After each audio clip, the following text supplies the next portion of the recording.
Hi, everybody. Welcome to the Elad Pod. We are so excited to have Chris Arnade with us today. If you are watching, wherever you're watching at, whether it's on Facebook or YouTube or Twitter, go ahead and let us know that you're here. Let us know where you're watching from. I know we've had some folks from all over the state already, all over the state in Missouri, and all over the country, really, submit questions already for our guests. So we're very excited to have you. So let us know that you're here. Go ahead and comment with where you're from. And if you can, please go ahead and share this. If you're on Twitter, retweet it. If you're on Facebook, just click that share button and invite others to join the conversation. This is a really important one for us to be having right now in America. So I really appreciate you all already submitting questions and you all being here. So we'll be on live in just a little bit. Go ahead and share it, and we'll see you soon.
Second.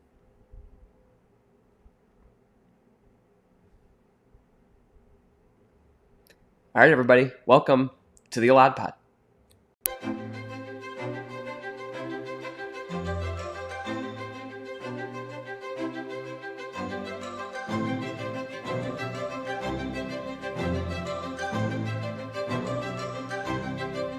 My name is Elad Gross. I'm running for Attorney General of Missouri. This is Mr. Toby over here. Political consultants from out of state directing his office. And we paid for it. And this time we'll be donating it to a school in Kansas City. It is Ms. Mangus's classroom. Gross says he's doing all of this to enforce Missouri's Sunshine Law and get transparency and accountability to, quote, fix our democracy. If we have a healthier community or state, rather, right, we will have a more viable workforce. This is an opportunity for us to look into our hearts and see who we want to be when we come out of it. What do we want to tell future generations about the great pandemic of 2020 and what we did and how we were there for each other?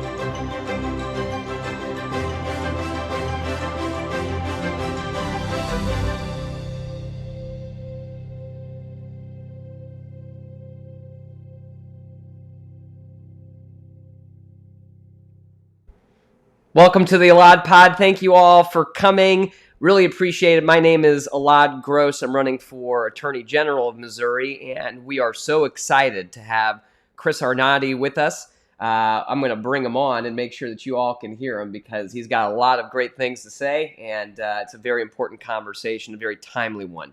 So if you are here and watching, please go ahead and let us know that you're here, where you're from. It's always really interesting to see where everybody's at. And if you can, please share the video so we can get as many folks watching live with us too. You can submit your questions in the comments if you're on Facebook, Twitter, YouTube, and if you're watching on our website at eladgross.live. there's a phone number for you to text, and you can send your questions, and that is literally my cell phone right here. And we've gotten quite a few through that way already, so please go ahead and use that number for whatever you need, really. All right, let me bring in Chris. Make sure you're there. Hello, sir. Can you hear me? Yes, can you hear me? I sure can. Thank you so much for coming. I appreciate you being here. And thank you for having me. Where are you coming from? Where are you at right now? Upstate New York, so about 2 hours north of New York City. Great. Okay. Well, thanks for taking the time during this socially distanced period in our history. But thanks for coming to us from a different time zone already too. So you are now an author, and at first when I was describing you for folks to watch and everything, and I was trying to think of a good title for you, it's really interesting because you've done so many different things. So if you could you give everybody, I guess, introduce yourself a bit, let us know what your background is, and we'll talk about why we've got you on the show, and I think it's a very important topic for us to talk about. Right. Well, thank you again. I call myself a photographer and writer, but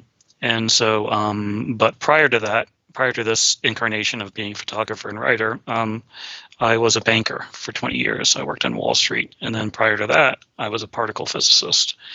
And prior to that, I was a kid growing up in a small southern town. Around 2012, 2011, I was still a banker, and I was going on these long walks throughout the New York City, and I ended up stumbling into Hunts Point, Bronx, which is the poorest neighborhood in New York City. And what I found there, and what I ended up documenting there, was what I call the back row, which is people who, in this particular case, it was people who had literally almost been left behind, people who were homeless, people who were addicted to drugs, people who lived under bridges and in abandoned cars. And I ended up actually quitting my job and spending 3 years writing and photographing addiction in the South Bronx. Yeah. From there, I spent the next 4 years driving all across the United States. I put 400,000 miles on my car, doing the same thing, going to neighborhoods and in towns and communities that were generally dismissed, forgotten, left behind, whatever you want to call it. And what I saw in the Bronx and what I saw all across the country in these communities is what ended up becoming the title of my book, called Dignity. Wow. And so the book came out a year ago, almost literally exactly a year ago. And in it, I tried my best to document a lot of the places I think a lot of people, policymakers, talk about, but don't necessarily really spend a lot of time listening to. And for your listeners, one of those communities is in the Ozarks. It's Mountain Grove, Missouri. Yeah.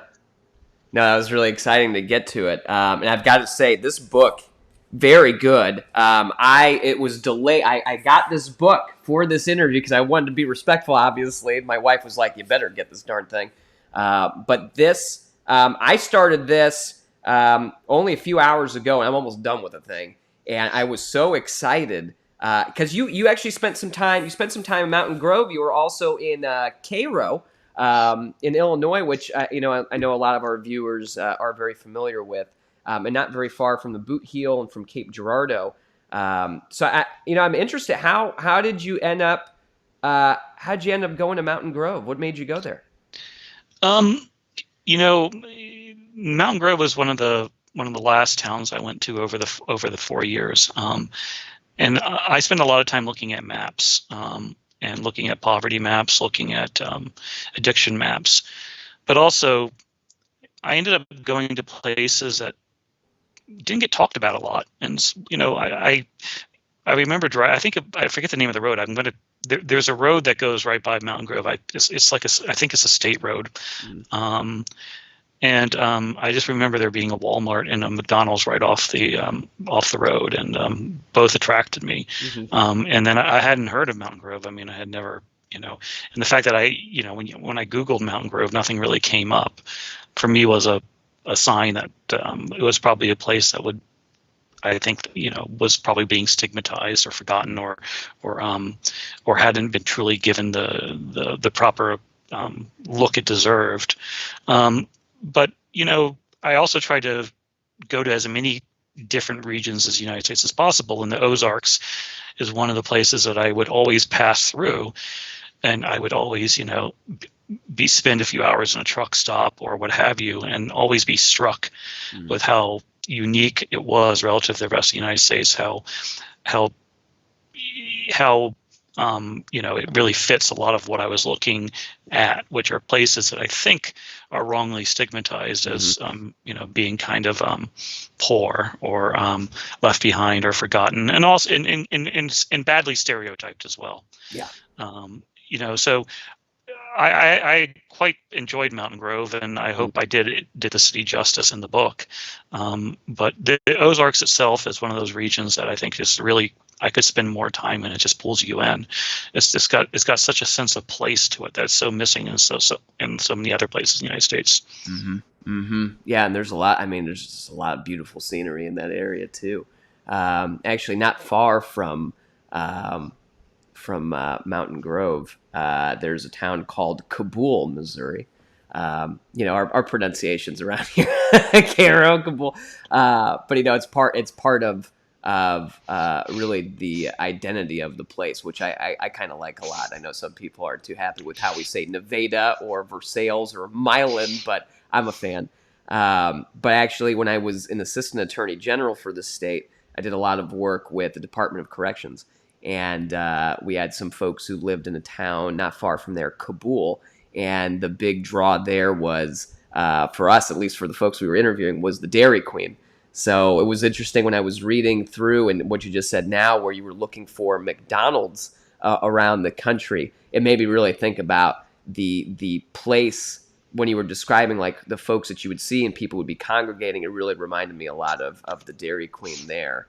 I guess, how did you stumble upon finding out, as like a hub, because one of the central places that you visit is are McDonald's around the country. What made you go there versus, I don't know, like a Dairy Queen or something else? I guess because there's just so many of them.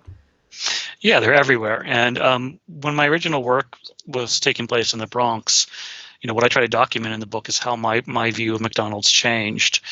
I have this kind of framework I call the front row versus back row, and I think the front row is me, you. It's generally people who have a postgraduate degree or a lot of education, versus the back row, which is people who are in contrast, go to community college or state schools. And so what struck me was how important McDonald's was to the people I was spending time with in Hunts Point, who were people at the very margins of society. Often people like myself, my old self, the banker self, would make fun of McDonald's, for some justified reasons and some unjustified reasons, but it was kind of stigmatized. And I only went there to take my kids to the ball pit once in a while, or when I needed a bathroom. But what I found out when I was spending time with, people who are literally living on the streets, was that they use McDonald's as a community center. It was where they would go to wash up. It was where they would go to charge their phones. But also was a moment to gain some dignity again, because they could sit in a booth and kind of be part of polite society in a way that, I often say if they had walked into a college campus, the police would have been called on them. But they can just sit there in the McDonald's and be part of society in a way that they rarely are afforded the opportunity.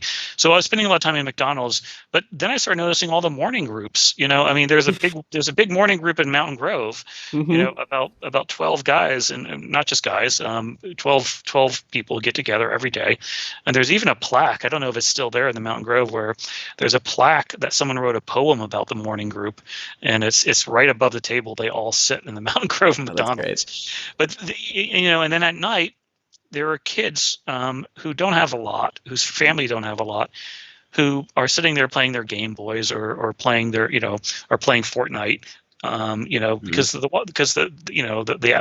I can actually still tell you exactly where all the outlets are in the Mountain Grove McDonald's, because I think there's 3 of them, and I would have to fight the kids who are playing video games, whose parents don't have good Wi-Fi at home. They go to the McDonald's, they sit there and they play their video games, or they do their homework, right? And so those sort of things, and I think the cultural center, McDonald's becoming a cultural center for communities, I think is both,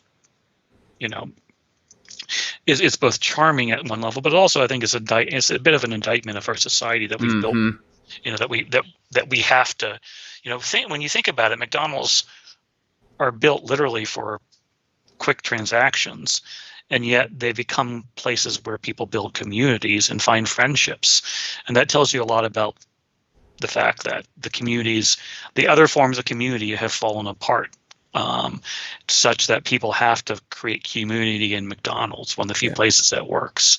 Right. And I know you alluded to Cairo, which I can't pronounce the name of the town. You just said Cape what? Cape Girardeau. Cape Girardeau, yeah. Cape Girardeau is a place that everybody in Cairo kept mentioning as the place they wanted to go, the better town. But Cairo does not have a McDonald's. Cairo does not have a Walmart. These things that I think a lot of people, and I include myself, on the left kind of look down on. But yet, when you're working class, they provide a lot. You want these things. Again, like I think Mountain Grove has a Walmart, but again, the Walmart parking lot is another place where, and I think it's on the other side of the road than McDonald's, on the north side of the road, I believe, the little state road. But again, it's one of those places that is quite, if I want to meet the immigrant community in a town, I'll go to the Walmart parking lot, and that's where a lot of the Mexican Americans are. That's where a lot of the Somali Americans are. That's where a lot of the people who are new to America mingle with with whites and blacks. Yeah. I mean, Walmart has become. It's really interesting. I mean, it's itself. I mean, kind of a community event to go and see a lot of folks around there. But it's kind of the reality of what happened, because these big stores came in, and for so many towns, and some still have them, but a lot of towns. I've traveled a lot around this state in particular. Not quite 400,000 miles. Got to about 40, almost 42, not quite there before the coronavirus hit, just on this campaign, then for a long time before that.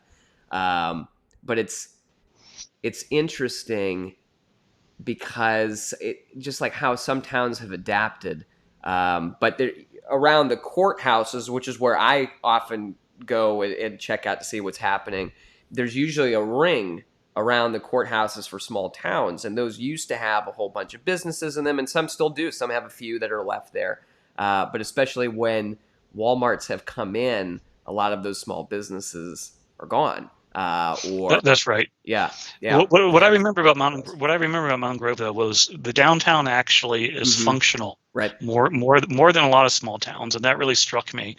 I think there's even there's so many stereotypes that are wrong.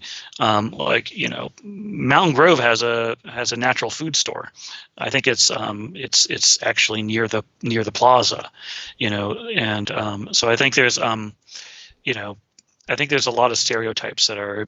I think these towns are a lot more politically and culturally diverse than people realize. Yes. But Mountain Grove was the downtown.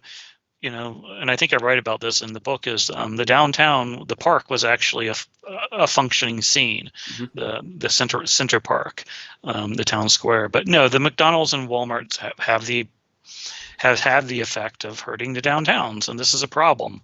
But it's the reality we have now, and that's kind of the point of my book. Is I understand we want a different I think a lot of people on the left would like a different world, but that's not the world that a lot of people are living in right now, and they don't really have the luxury to not go to McDonald's or Walmart. Right. So okay, so you were you were here in Missouri. You traveled, I mean, quite a bit, and it seems like based on the discussion, especially when you were comparing your travels in the South versus the North, and when talking about race and how that's interacting with class quite a bit. Obviously, I mean, everybody who lives in America knows that for the most part. But it seemed like you were seeing a lot of this conversation about explicit versus kind of underground racism or limitations on folks there. It seemed like you were seeing a lot of the same things today that folks have been talking about for a long time, where it appears that in the South, people know what's going on and they're very open about it if there is an issue there. But oftentimes in some of the more northern towns where segregation has oftentimes been first by law and now oftentimes de facto, that it's something that feels like folks are pretending like it's not there or trying really hard, especially on the progressive side of everything. But it's very stark to folks who have to live it. Yeah, I mean, you asked me how I chose the towns. Part of the reason, one of the towns that factors a lot in my book is Milwaukee, the black community, the traditional black community in Milwaukee, North Side. And I chose that, intentionally because by many metrics, Milwaukee is the most segregated town in America. And I think we on the left have to really think about this because Milwaukee, there was a period when it had a socialist mayor even. It's a pretty strongly left. I think, there are many leftist traditions in Milwaukee. And yet, one of the things that came out of my book that I expected a lot more pushback on, or at least I was surprised by, and I expected other readers would be surprised, was I spent a long time talking to elderly African Americans, elderly blacks in Milwaukee who had come. The story of being black in Milwaukee is one of, for those over the age of 60, is having grown up in Mississippi and come north for the jobs, often at the age of 19, 18, 20, in the late 40s, early 50s. And then having being given job opportunities, but being literally confined to one neighborhood, which is the North Side, which had secondary everything. And so you have these individuals who had grown up, and they still go back to Mississippi almost every year because they still have family there. Right. So you have these people who grew up during segregation in the South, many who are literally cotton pickers as children and as young adults, and whose parents were or sharecroppers, who moved to Milwaukee to build a life. And it wasn't clear, if you read the book, it wasn't clear when I asked the question, is it better now or is it better then? I mean, there was a lot of hedging of it's equally bad. And I think that's a pretty strong and that's not saying that it wasn't bad then. That's saying it's still very bad now. And I think I expected there to be a little bit more people saying, "Wow," right? If they're saying that, if you even said it was preferable, and I'll notch that up to nostalgia, but meaning that they were saying that the racism, at least when I was growing up, was explicit, and you knew where people stood. Whereas here, it's kind of behind your. It's all done. They talk a good game, but then they don't deliver. Yeah. I think it's, and now running for an office, but seeing, how parties are working and folks are showing up or not showing up. It's, I've worked with kids for a long time. So folks who have been watching this before, I've been teaching for over 13 years now in St. Louis City. And, for me, one of the more harmful practices is folks coming in and making all of these promises and then not fulfilling them. And I feel like in many ways, well, I mean, I think in general just is, but that's worse than just not doing it in the first place. And I think we're seeing that in so many parts of our country where, folks they're pretending to do one thing, they're pretending to do it for the right thing, but then the follow through is never there, especially when it comes to, unfortunately, folks in our government who say a whole bunch of stuff, show up right before an election, then pretty much disappear. And, then they remember you right before they need your vote again. Yeah, one of the one of the biggest segment of people in my book is non-voters, people who don't vote, and most of them, I call their attitude what I call a justified cynicism. They feel, and to use my language, they feel screwed by both parties.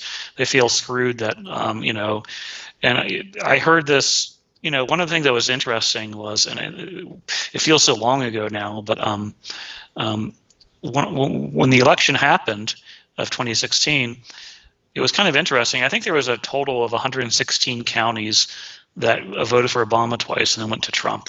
Places I call OOT counties, Obama, Trump.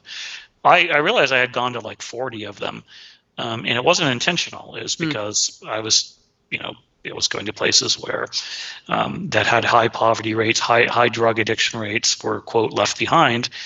And what I heard, and these counties were not. These counties were pretty diverse. Places like Robeson County, North Carolina, which whites only constitute about 1/3 of the state of the county. And what was interesting is I heard some variation of this phrase from African Americans, from blacks, countless times. Was a form of, well, I voted for Obama, but nothing really changed. And I am not blaming Obama, and I'm not blaming them. I'm not saying black Americans failed us, voters. What I'm saying is there's this real sense of frustration with a system, with a status quo, that got put in a framework of I'm just not going to vote. And I think one of the things, I don't want to be presumptuous to tell you how to run your campaign, obviously. But what I'm saying is everybody does. It's fine. I guess what I'm saying is you got to give people a reason to get out. Yes. I think there's this, and I would never want to tell someone not to vote, but I think I understand the non-voter better than I think a lot of people do, and I understand where they're coming from and the hurdle that has to, the activation hurdle that has to be clear to get people to come out and vote. Right. I mean, if you see the thing ain't working for you, why even waste the time doing it? That's right. That's right. Especially if the voting is kind of reminds you of institutions that haven't hurt, that have screwed you over in the past, like the courthouse, the schoolhouse, and then you vote and nothing changes, and you end up having jury duty. Right? Right. Exactly right. I mean, when you talk about the courthouse, and especially in the conversation about Milwaukee, it reminded me a lot of the work of Matthew Desmond in Evicted. And he looked at specifically in Milwaukee, and one of the busiest court dockets, unfortunately, in the country are eviction dockets. And that's where you can, you hang out over there. You go see a lot of people real quickly, and you're going to hear a lot of stories very fast too. But those kinds of things are happening all over. And now one of these competing court dockets, at least up until this virus broke out, and we've kind of held off a little bit here in Missouri, but especially in more rural areas, debt collections, especially for healthcare, because folks don't have the insurance. Missouri is one of the states that did not expand Medicaid, so that access isn't there for a whole bunch of folks. And hospitals, especially rural ones, aren't making the money to even stay afloat, and so they're going to court. And I think people, especially if you can get through that situation, or if you've had to go and you've had a negative experience there, you start to say, well, this is what the government is doing, and it's just another reason for me not to participate, because it's not for me. Right? It's always against me. That's right. Again, it's what I call a justified cynicism. It's like this, it's like all these institutions have screwed me over. Mm-hmm. It's just a tangle of bureaucracy, and tangle of rules, a tangle of bad. Like why, and I think one of the things that's frustrating to me is in the current discourse, in the political discourse, is the degree to which we assume people have the same information set we people we in the front row have, that that we're always on Twitter, that we're always fighting over whatever, and that we're always informed about whatever. When I think a lot of people take a more kind of detached view of politics, which is there's both from a cynical perspective and also just from a very busy perspective. You mentioned the eviction thing. Matthew and Desmond was in Northside Milwaukee, the same neighborhood I spoke about, and people, especially lower income people, have a lot on their plate. They're juggling a lot of things, like court evictions, et cetera, and politics is something that they don't have a lot of time for, and that's kind of why. That's what we're here for. That's what the political class has claimed, that this is we got it, we'll take care of it. Yeah. But we haven't. And, I liken it to kind of, the way I think about how people think about politics is the NFL sports. Most people attachment to the NFL, a lot of people's attachment is they pay attention once a year around Super Bowl and maybe for a few hours. But the people on Twitter are kind of like people in the parking lot, game day parking lot of the Jets versus the Bills, and the pundits and the people on TV are kind of like the Sunday morning shows. Most people don't really pay attention except once every 4 years or once every year, and you have to give them a reason to pay attention. Yeah. It's there's a town, it's not too far from Mountain Grove, and it's got a similar name called Mountain View, and there's a family there I've actually gotten to stay with a few times now. Wonderful. But the man came to Jefferson City to testify about Medicaid expansion, and as well, not just Medicaid, but just Medicaid and the administration of it. And he has spent a lot of his time in the community. There's healthcare to offer for free, but especially dentistry. Sometimes it's not available at all. But he's, worked with a doctor to bring folks in and try to help people get care. And we had a problem in this state where we were kicking wrongfully a lot of children, especially off of Medicaid. It was some mess up in the system or whatever, but it was a lot of tens of thousands of kids. And so he was talking to a family about the health care and, being able to access Medicaid and everything else, and then finding out they were wrongfully kicked off. It's like, oh, you should apply and get back on again. And the response was, well, no. And he said, well, why not? I said, this is just something that happens to me. Just like that thinking, like, even though that was like a possibility, but thinking that, no, I just like you said, I just keep getting screwed over. That's just another thing for me to jump through that's not even worth the time, despite what it would be, right? So, and again, I think I don't know what level education you taught. What years did you teach? So I had a nonprofit that I was running, and I have taught from as young as kindergarten, sometimes a 4-year-old if they could speak in a complete sentence to me. Actually up through college, but primarily through the high school level. So that also for a lot of poor and working class kids, the kid is often tasked with being the adult in the family. Right. And so, to help the parent juggle all those obligations, and to keep the parent from becoming too cynical. Mm-hmm. So I think it's unfortunate that. You talk about the eviction notices. I've known many kids who, young teenagers who skip school because they have to make sure the parent goes to the court date so they don't get evicted. And partly the parent is suffering from the cynicism issue of just like, it's just too much, man. And it's the kid who ends up having to be the one who's non-cynical. Right. So it's a very frustrating cycle. Again, I think it's we in the front row, the policy class, I think needs to have a little bit more empathetic understanding of how hard it is to be poor. Yeah. And I think one of the big things that, and I'm sure you've seen this, but one of the big issues, at least to me, is that folks aren't showing up. It's really easy to ignore communities like that, not go to them, not visit, not listen. And when folks don't vote because this is the system we've created and there's less of an incentive to do that because who cares, that we don't even hear those voices. And it's, it just seems like, it seems like a cycle in itself, a very negative feedback cycle that continues to disenfranchise people in our country. Right. I think, again, I think you have to, in a strange way, in a way that I wish it hadn't happened, but in an effective way, Trump got through to some of those people.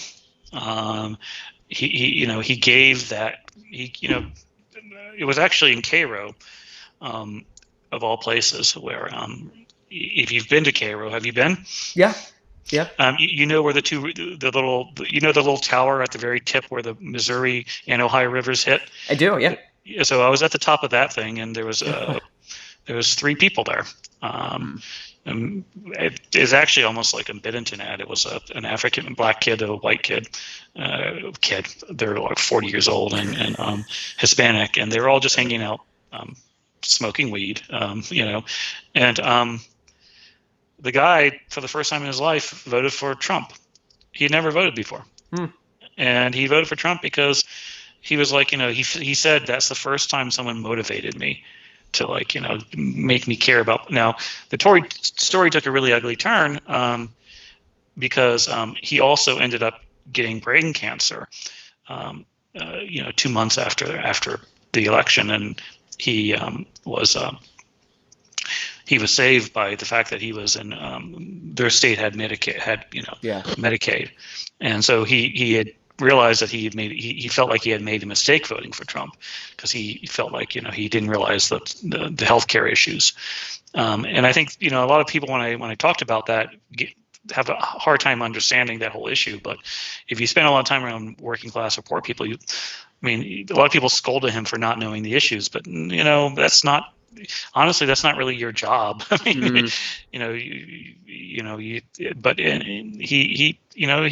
Trump spoke to him in a way on issues that were, I often say, and again, I say this on the left, and it's frustrating to me that Trump was one of the first people that came in there and didn't talk down to people,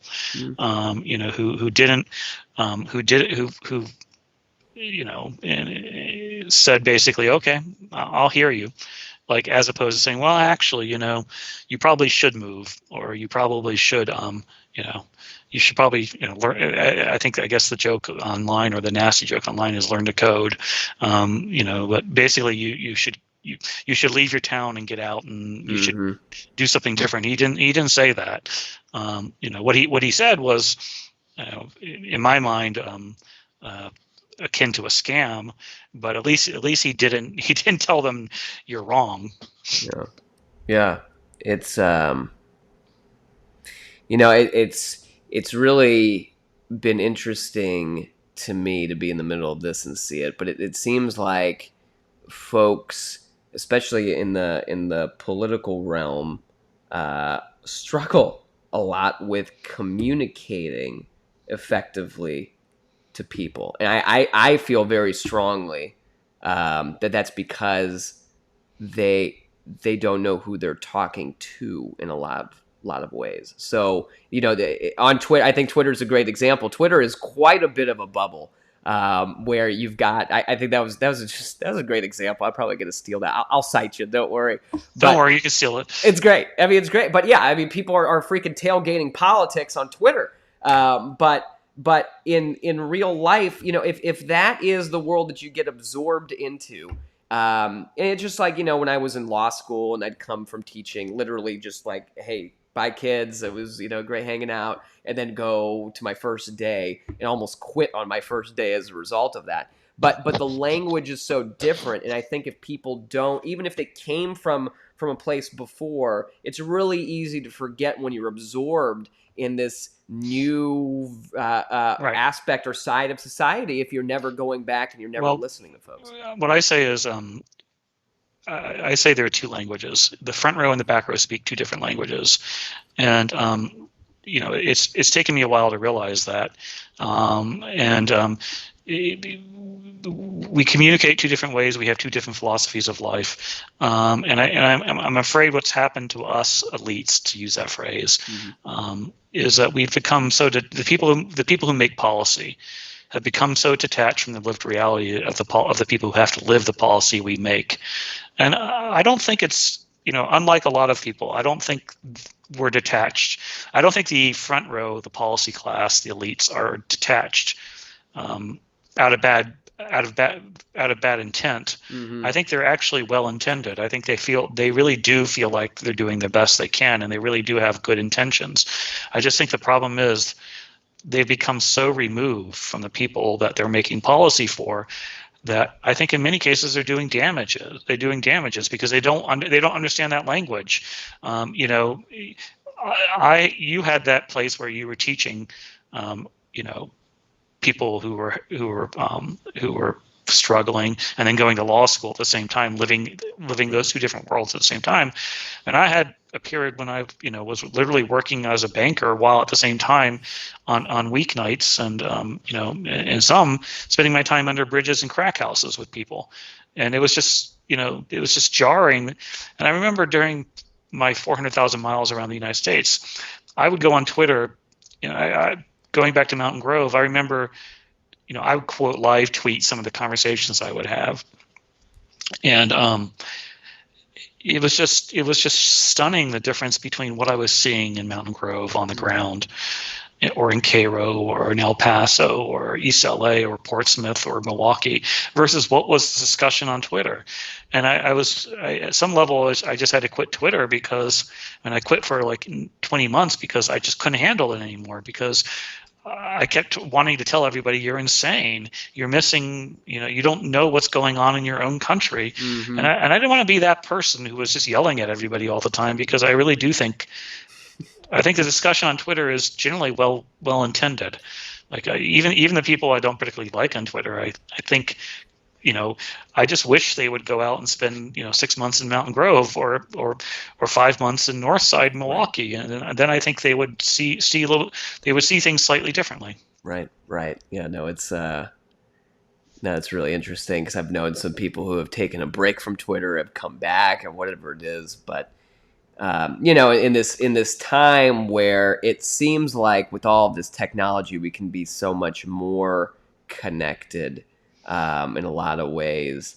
That's not actually happening. Like it's actually, in some ways, it's and maybe, I guess you got to learn through it, right? Because a lot of this stuff is newer, and whenever you look at history, you look at different kinds of revolutions, and they start off pretty tough, and then you adapt and you figure out how it works, but just seems like there's a lot of opportunity there. One thing I wonder about that we have a problem with in Missouri, and I know a lot of other states do too, is the lack of access to high-speed internet. So on this show, for example, I've invited a bunch of folks that I've gotten to meet to come on, and always asking, would you be able to do it?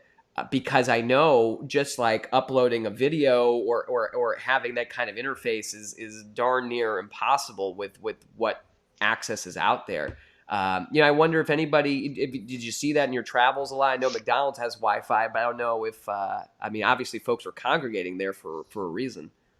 Yeah, I saw that all the time. Yeah. People literally, they're often, when McDonald's is closed, you'll see people in their cars in the parking lot, just sitting there with their laptops or their phones within Wi-Fi distance of the McDonald's, so that they can use school kids, countless school kids I met in the McDonald's who were there because they don't have Wi-Fi at home, or the Wi-Fi So I think it's and even very rundown communities and very the Wi-Fi often didn't work in McDonald's, or was sporadic, and that was a real problem. And it really caused, that when the Wi-Fi went out in McDonald's, it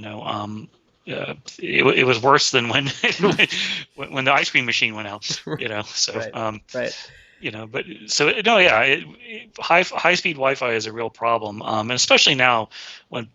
Again, when as schools pivoted to being online, my first reaction when I heard it was, well, that's great, but that's not going to work for everybody. Right. It's in a lot of ways, because so much of our investment has been tagged to certain communities over others. That exacerbates the division, and I think it exacerbates the feeling of, because you literally are being left behind. Like, we did not care enough to put that infrastructure in your neighborhood, in your area.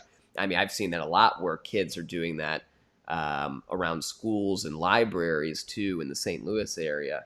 You have a phone that you get access when you're on the internet, but nothing else. So, so this comment came in from Debbie, and I'm going to put this up on here. Hey, Debbie, thanks for watching. But Debbie says disinformation is an issue using against the people. So one thing, I know that folks are seeing a lot of, and actually I was just having a conversation with somebody about this, is the access to media, access to information, because now so many, especially local newspapers, local journalism, it's struggling. And now, I mean, goodness gracious, especially right now. And folks have had to fold up and where you get your information from, especially if your internet's not great, or if you've got corporations that own a whole bunch of these things and are slanted a certain way. That's where your sources of information are coming from. Did you have, going around the country, is that something that you saw in different areas too at all? Yeah, I mean, I think how people get their news is very different based on where you're at. I remember actually, and again, a lot of my work was taking place during the 2016 election, is, there were McDonald's where there were two TVs. One was on CNN, the other was on Fox. And the camps were divided. You had a table that was filled with Democrats watching the CNN broadcast, and you had a table filled with Republicans watching the Fox broadcast. And I think, people came away with I think we've reached a level now where there is two realities. I remember when I was doing work in Venezuela during the rise of Chavez, people talked about there being two realities. You could see there'd be something would happen, and then there'd be two entirely different stories about what really happened the next day. And I think that's happening in the U.S. to some degree. Yeah, I mean, even folks who are able to access all, whether it's cable or anything else, I mean, goodness, it just feels like, I mean, they're because they're making money off of it, right? They're able to cater to people and hyper partisanship and all of this stuff. It makes money, so it's entertaining, I guess. But yeah, I know this is probably a question you get all the time. And it's one that it's not really super fair for you, but unfortunately, there aren't many folks who have done what you're doing. There aren't many folks who have gone around and spent that time and been intentional about saying, hi, and just listening to people, right? From my perspective as an attorney and as somebody who's doing this work, I just feel like advocacy is so important. And when you look at the number of folks who can't access that, whether that's literally in court, where most folks, the vast majority of folks, cannot afford an attorney for those particular personal issues, or whether you see that in our government on issues or whatever it might be. But you, in taking this time and in really highlighting other people's voices, is there something that you would like to see our governments doing, whether that's local, statewide, federal? Is there something that you have taken away from them that you said, man, if you all were just listening to more people, you would really be looking at doing this? Less bureaucracy. Our government actually does a lot for people. It's just hard to access, and especially hard to access for the reason we talked about earlier, which was the Wi-Fi issues amongst everything. But it's, you can help people, but do it in the easiest way possible. So all the all the hoops people have to jump through to get help, all the hoops people have to jump through when they're entangled with the law.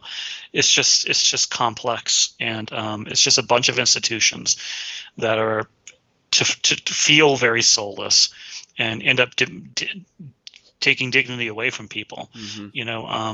One of the things I unfortunately did in my work was I spent a lot of time in the Bronx courthouse, following people through their cases, and it was just painful to watch. The bureaucracy, the confusion, and again with people who were doing their best to help the legal aid people and the Bronx defenders, but they were just overwhelmed. There wasn't the resources, and there was just so much red tape. So I think the same thing with getting people through detox, getting them into hospitals, getting them SNAP benefits, all these things. It was just the complexity issue. I think really makes, it's almost like, I think if policymakers had to actually use the programs that they set up, they would set them up differently. Right. Yeah. I mean, we talk so much about UI or user interface for websites, for apps on our phones, but we really aren't talking enough about that in our government. I totally agree. Access is so important. And, one of the things that we've been really focused on is not just saying, oh, you should come vote for this guy or that person or whatever. It's like, here's how your government works, and here's how you can get services from it, and here's who to call, and here's what the number is. But, so many people need that help. I think, doing that on a systemic level would be much more effective than just having one guy run around in a broken car. I was literally, at nights I'd spend my time in McDonald's helping people access web pages. Mm-hmm. Yeah. Well, I really thank you for everything that you've done. I really thank you for documenting all of this. The book, again, I've got it right here. It's called Dignity. We've got a link up if you're watching now. You can find the book. I mean, you can find this just about everywhere. If you can, try to get it at your local store, your local bookstore, instead of the big ones for all the reasons we just talked about. But I appreciate you being on. Do you have any words of wisdom that you'd like to share with everybody else that we haven't gotten to yet? I just would say, again, I hope the message of my book is before you judge somebody, and especially before you judge a group of people, I think the old adage goes, walk a mile in their shoes. I think I'll update it to say maybe share a 15-minute coffee with them at McDonald's, and I think you'll give them more context and more understanding about why maybe they're doing what they're doing. Yeah. Well, I hope people do that. I also hope that McDonald's starts to sponsor you at some point, because the places you got to go to. Well, thank you so much for coming on. I really appreciate everything that you're doing. And thank you for being here. I'm going to keep you on in the background for just a second while I close it out. But I really appreciate it. Thank you. Well, folks, thank you all for coming to the Elad Pod. That was Chris Arnade, the author of Dignity. I'll get the book out one more time. Seeking Respect in Back Row America. So, like I said, literally, I was doing this today, and wonderful photos and really great stories that he highlights too. It's very important. So, check it out if you can. Feel free to find him on Twitter. We've been tweeting the day too, so you can find him, give him a follow over there. You've already got me at Big Elad, so I'll share where he's at too. So thank you all for coming. I know there are a lot of protests going on all throughout the state of Missouri. I have been at several, and I will continue going. This is something that I've been doing for a long time, folks know. This is a very important issue for our state and for our country. Our justice system is broken. And I very much want to hear your input. We've got plans. Folks have proposed plans. There's been a whole lot of groups that have done wonderful work, and we're working with folks and law enforcement everywhere else together. But, I mean, just listening to this conversation, to the importance of having everyone's voice in this, it cannot be overestimated. So if you can, go to our website. It's eladgross.org. I'll put it up at the end too. But there's a button right there on the home page that lets you go to another website called Justice justicemo.org, and it allows you to give your input into what you would like to see in our state's justice system. And I read every single one of those, and we'll be releasing a lot of plans and trying to get more people bought in. And I've been at a lot of listening sessions throughout the state already. So thank you all for being engaged. Thank you all for doing it. I am wearing orange today. Hadia Pendleton was a 15-year-old student in Chicago. She had performed for the president, President Barack Obama, and came home and within just a few days was shot and killed just about a mile away from President Obama's home in Chicago. That was a mistake. It was an accident. Folks misidentified. That is violence that is happening in so many parts of our country. It is increasing in the state of Missouri. And it's something that I know I've been working on very hard. So many folks from Moms Demand Action to end gun violence groups all throughout our state have been working on. Unfortunately, this last year, I had a student of mine who lost his life because of a bullet went the wrong way the day before he was supposed to start second grade. And this is an issue that we really need to work on. We have had folks on this show to talk about work that we can do around violence and reducing it, and making sure that more efforts are being done to keep everyone safe and to make sure that our justice system is working. And I think all of this stuff is tied together. And if anything has come, I hope, from this episode that we've done, I hope that we really take it upon ourselves to make sure that all of our voices are being heard in the system, because far too often these bad policies and these bad results come because we are ignoring people. And that's something that we all need to do much better. So thank you all for being here. I really appreciate it. You can find us anytime online. Here's the website. It is eladgross.org. If you've got any questions, anything else that you need, all my contact information is up there, including my cell phone. Feel free to reach out anytime. Thanks for coming, everybody.